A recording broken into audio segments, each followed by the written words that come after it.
Hi all, welcome to part 4. In this part we will talk about the analysis of some of the important indicators used for the management of family planning program. One of the most important indicator of fertility is total fertility rate, TFR, which is directly linked to the use of family planning methods. This is a summary measure which is obtained by summing up all the age-specific fertility rates in each age group in the reproductive age. TFR is the number of children a woman would have in her entire reproductive lifespan if she survives during the period and follows the given age-specific fertility rates. The TFR of Rajasthan has reduced from 3.2 in 2006-07 to 2.4 in 2015-16 according to the previous 2 rounds of NFHS. However, it is still higher than 2.1, which is the goal for achieving the replacement level fertility and to initiate the process of population stabilization.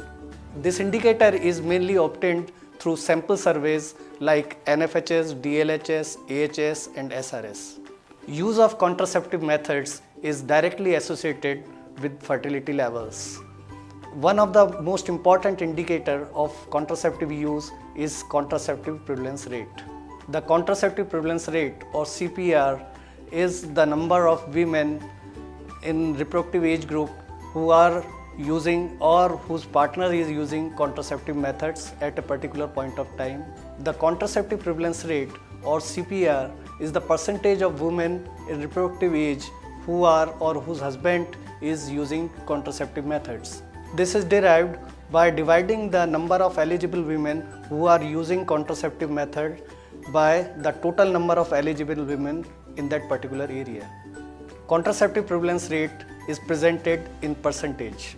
For example, suppose there are 2000 eligible women in a particular area, of which 500 are using contraceptive methods. So for calculating CPR, we will divide 500 by 2000 and multiply by 100.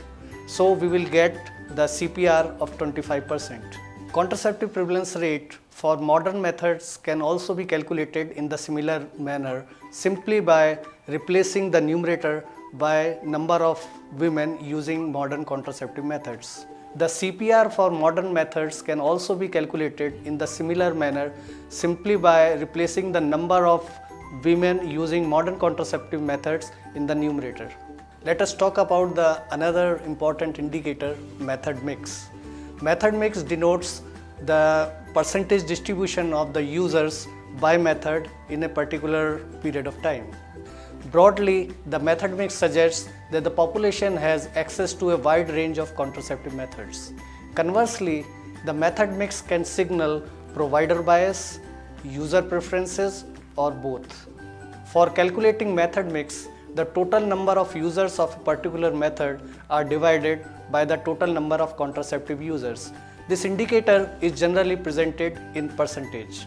So for example, there are 500 couples in an area using contraception, out of which 50 are using oral pills. So for getting the proportion of oral pills in the method mix, we will divide 50 by 500 and multiply by 100. So the proportion of oral pills in the method mix would be 10%. Most family planning officials are interested in knowing about the information on new acceptors. The data on new acceptors tells us whether a particular method is becoming more popular or whether we are able to achieve the objectives of the program. One of the objectives could be to increase the number of new acceptors by a particular percentage. This indicator is defined as percentage of family planning method acceptors. It is calculated by dividing the total number of new acceptors by the total number of eligible women in a particular area in the given year. For example, if there are 4000 couples in an area and in that particular area 400 couples start using family planning methods. So for calculating the percentage of new acceptors, we will divide 400 by 4000 and multiply by 100. So the percentage of new acceptors in that particular area would be 10%. The data of new acceptors in different blocks of district tax is given in this table. It includes the acceptors of new methods in each block. So let us calculate the percentage of new acceptors in different blocks to compare the block-wise performance. For this, we have to calculate the total number of acceptors for each block. We will do this by adding the number of column 3 to 7. For example, for block 1, if we add all the numbers from column 3 to 7, it would be 8345. Similarly, we will do for all the blocks and for the district also. In the third step, we will divide the total number of new acceptors by the total number of eligible women in that area and multiply by 100. We will do the same for all the blocks. Now it is evident from the table that the overall percentage of new acceptors of family planning methods in that area is 28%. Block 2, 4 and 7 are performing below the district average, so require special attention. The data manager can do a further PSC-wise analysis to identify the problem areas in these 3 blocks. Besides looking at the total new acceptors, it is important to see the number of new acceptors for each method. It informs about the acceptance and popularity of a particular method, especially if the program has more emphasis on that particular method or the method is being introduced newly. It is required to analyze the data of these new methods on a regular basis in order to understand how far we have been able to popularize these methods. The percentage of acceptors of new methods can be calculated by dividing the total number of new acceptors by the total number of eligible women in that particular area in that year. For example, if there are 5,000 women in a particular area and 75 women accept IODs in that particular year, so for calculating the percentage of IOD acceptors, we will divide 75 by 5,000 and multiply by 100. So it would be 1.5%. Usually the number of new acceptors is quite small and cannot be presented in percentage terms. So rather than using percentages, we use the absolute numbers of acceptors to show the trends. The trends can be shown through graphs. This graph shows that the number of acceptors of IOD has gone down after July. The impact of contraceptive use on fertility not only depends on acceptance of method but also on effective use, continuation and switch of method. Although there is not much data maintained on continuation of methods, but the PCTS maintains the data on IOD removal, which can be used for calculation of IOD removal rates.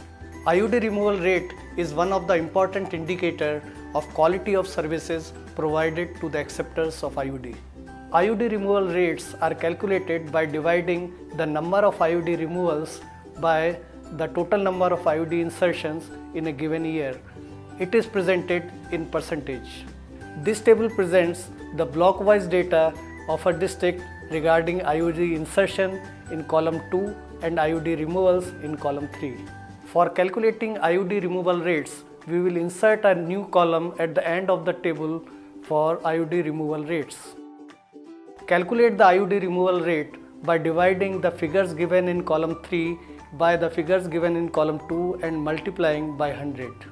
The above analysis indicates that the percentage of IOD removals is highest in block 2. Block 5 and 7 also have higher percentage of IOD removals as compared to the district. It is important to understand the reasons for high IOD removal rates in order to take appropriate actions to improve the situation. Let us take an example of input indicators. The percentage of ANMs trained in IOD insertion is a good example of input indicators. It indicates the availability of trained manpower for IOD insertion in a particular area. In order to improve the performance in IOD use and to promote PPIOCD, the health officials may have concerns about the availability of trained manpower in the area. The analysis of data can give information about the gaps in this regard. It is computed by dividing the number of ANMs trained in IOD insertion by the total number of ANMs in that area. This indicator is presented in percentage. In this table, the block-wise data about the total number of ANMs is given in column number 2 and the number of ANMs trained in IOD insertion is given in column number 3. For calculating the percentage of ANMs trained in IOD insertion, first we will insert a new column at the end of the table and then divide column number 3 by column number 2 and multiply by 100. For example, for block 1, we will divide 34 by 40 and multiply by 100. So it will be 85%. We will do the same for all other blocks. The analysis indicates that the block 2 and block 5 have the major shortage of trained ANMs for IOD insertion.